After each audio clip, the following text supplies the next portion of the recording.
Hello everyone, Sears here. I have fallen so far behind on all of my footage here, I don't know where to begin. My hope here is to bring you up to basically real time with our travels, and then throw into the mix some videos where I go back and break apart the entire build and do a full tiny home build tutorial. Already having experience with my other YouTube channel, I am very out of sorts here. Not having an intro, an outro, a rhythm. It's going to take me a little bit to kind of feel this out. But it's important here that I just get started so I don't get too far behind. And you'll have to bear with me as I hammer out the other details. And just for fun, I'm going to hit you with a little channel splash, just so you know I've been working on something.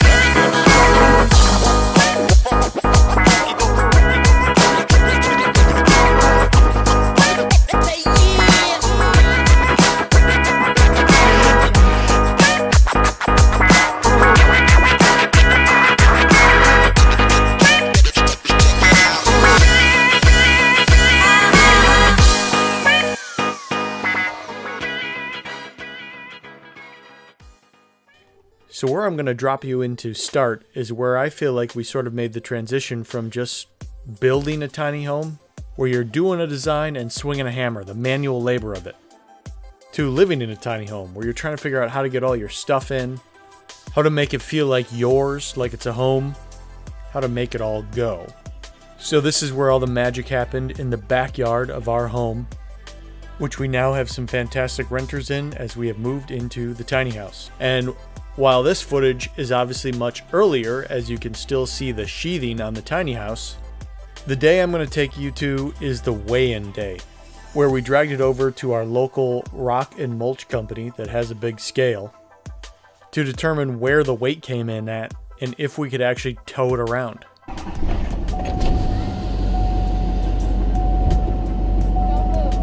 Yep.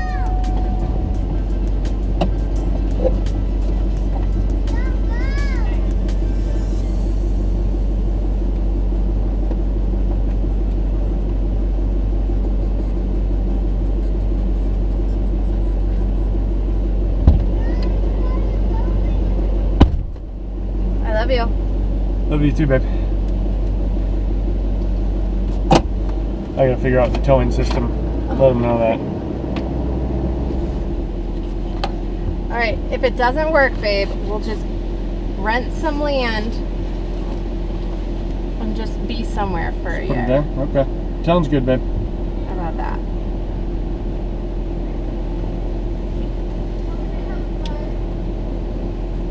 Fixer, 16,000, okay?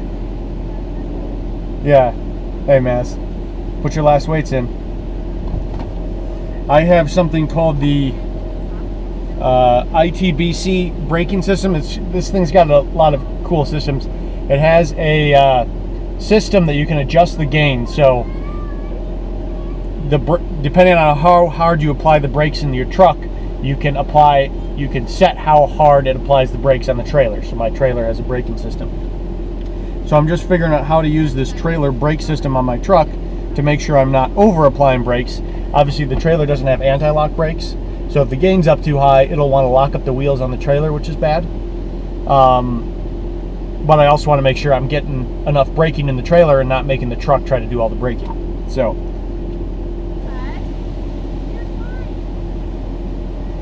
I like how the way that you adjust it is adjust the trailer gain to just below the point of trailer wheel lockup, indicated by trailer wheel squealing or tire smoke. So go out there and smoke out your tires, and that's how you adjust your trailer gain. Thanks, guys.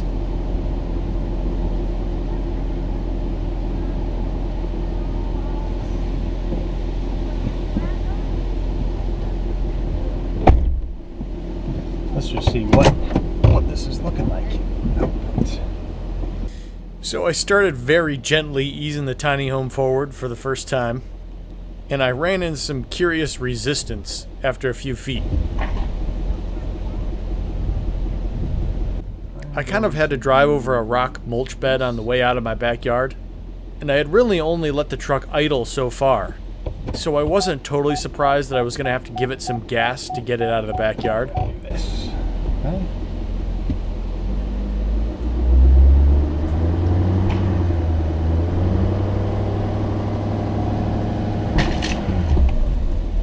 But in reality, I was actually hung up on something.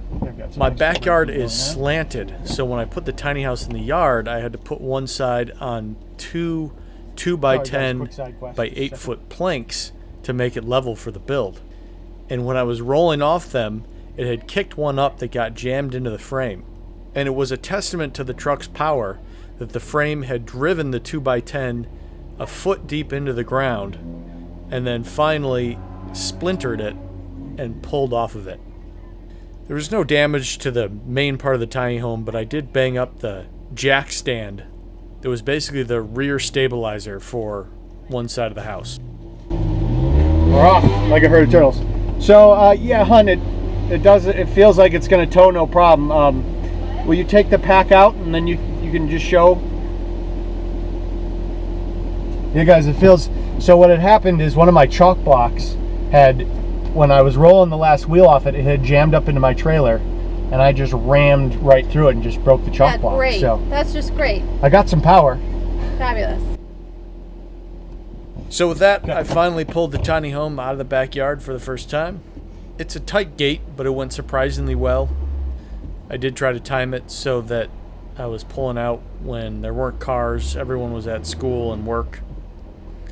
But it figures, right as you need to make a difficult maneuver and drive up on your neighbor's sidewalk, they end up walking out the front door. I'm gonna be up on your curb for a minute. Hope that's okay. But I think at that point they were just as excited as us to see that tiny house embark.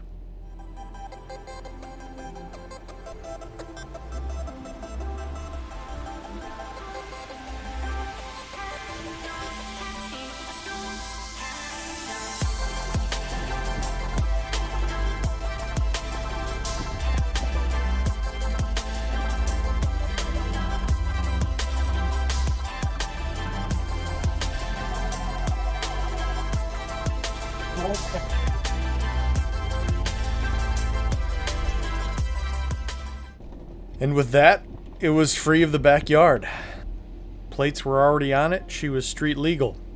I just wanted to spend a little bit of time checking the lights, make sure everything was working, especially after I had banged it up with that chalk block, and I did loosen up the rear brake light, but it was easily kind of shoved back into position and was working fine. Now, of course, this was all amazing and awesome, and Hunter would not be left out of the action, so he had to be in the cab there. Now it's saying your brake is on. It is. See, Oh. foot brake. But this brake this brake notice? Yeah, when you pull the thing on the LX, that's the brake.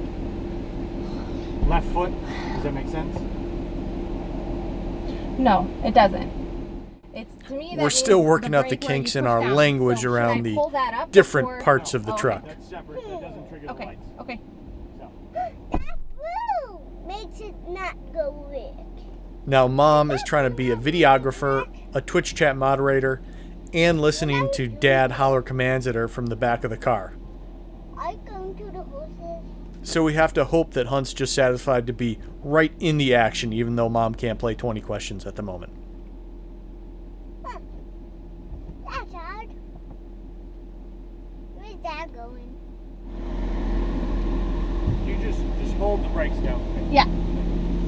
It doesn't have to be hard. You Okay. don't have to do it hard, hon. Just keep them down. Okay. Yeah, whatever, babe. Can we go already? You guys, after. Okay. Gotta hop out.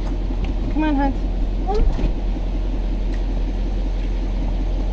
Why are we going? Because Daddy's going. Why are we going? Are you still filming? I don't know. And with that, I shoved off, headed over for the moment of truth. What did all of our labors bring this thing in at? So, the first truck that I bought, I should probably lead that with a spoiler alert right there. The first truck that I bought was a 3/4 ton. I was trying to keep from going all the way up to a dually. So it's a GMC 2500 with a 15,600 pound towing capacity. Now obviously it was my baby and I was being real ginger with this, but it towed over to the station totally fine, had plenty of power. And so as I pull it up onto the scale here, drum roll please for the final weight or the dry weight before it's loaded. They actually had to weigh it in two sections. A, because the scale wasn't large enough, and B, I wanted to know what my tongue load was. That is, how much weight is coming down on the axle of my truck. So I got those weights and then just did the math. And it came in at 14,400 pounds on the weigh-in. So we did clear the trailer weight rating for the GMC 3/4 ton. Here's the thing. We only had 1,200 pounds left.